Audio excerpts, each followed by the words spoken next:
taking porcelain, adding water to the blender, and then the porcelain.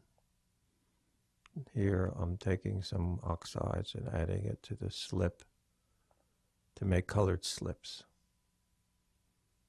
Some organic colorant, so I get a good idea what it's going to look like when it's fired, and that's why I add the organic colorant to it. So I'm making pastel by pouring the slip out. When it becomes clay again, I roll it into a ball and let it dry, and it becomes a dry clay or pastel.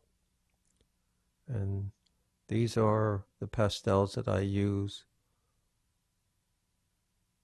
Don't forget to wear a mask, because again, some of those oxides are rather hazardous. So I try not to do more than 1 spoonful to quarter cup of slip. So these are mason stains.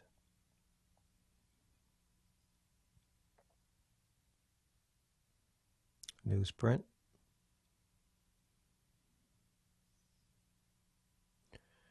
So I'm going to use these slips now and apply them, instead of directly onto the slab, I'm going to apply them onto a newsprint.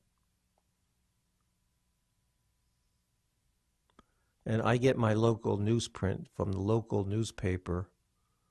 Often they can give you the end rolls where they can't put back on the machine to do any more printing.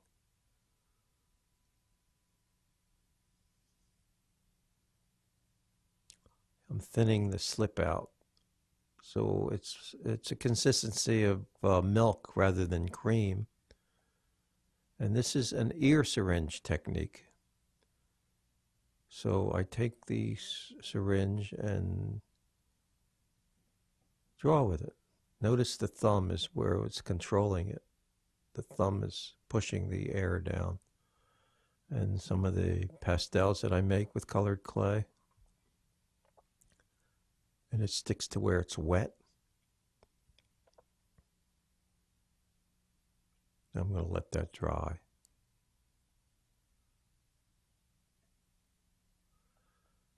So we're going to make a plate. So I'm rolling out a slab of clay.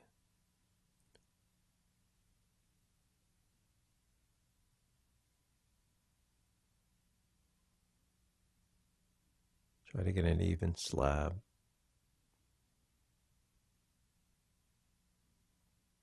And cut it round against the bat.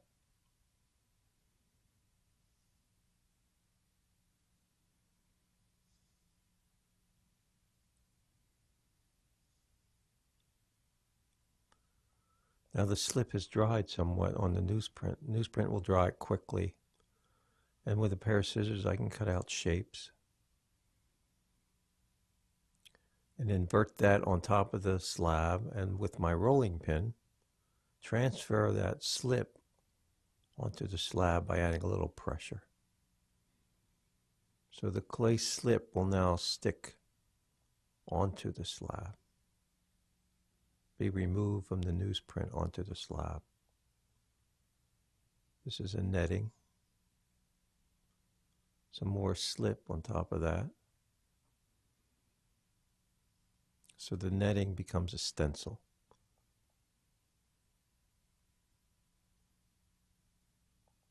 A little bit of the clay pastel.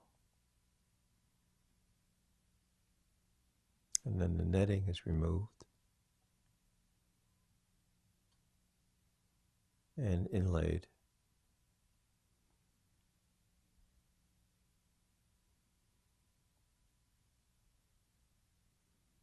More slip.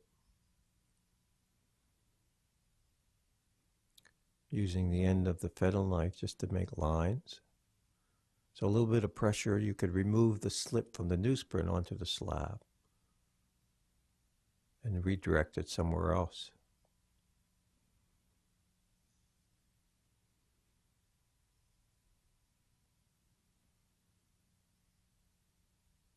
It's another tool. This is a cookie cutter.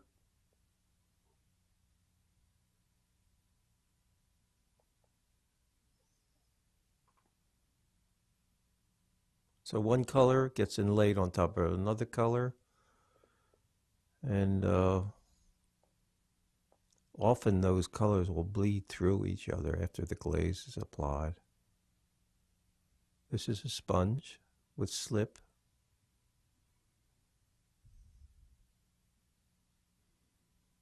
This is a stencil I purchased in a store in actually Santa Fe where they sell architectural drawings.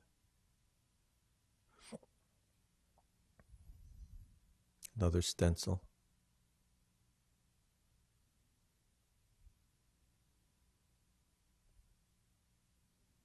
Gets inlaid flat.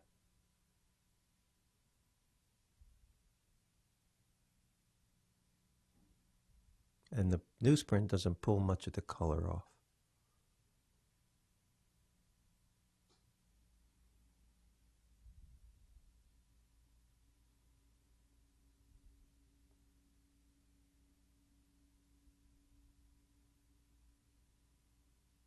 More slip. More pastel.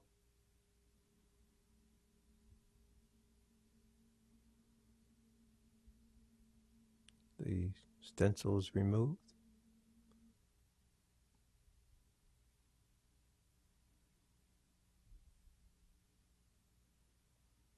Rolls flat again with the rolling pin.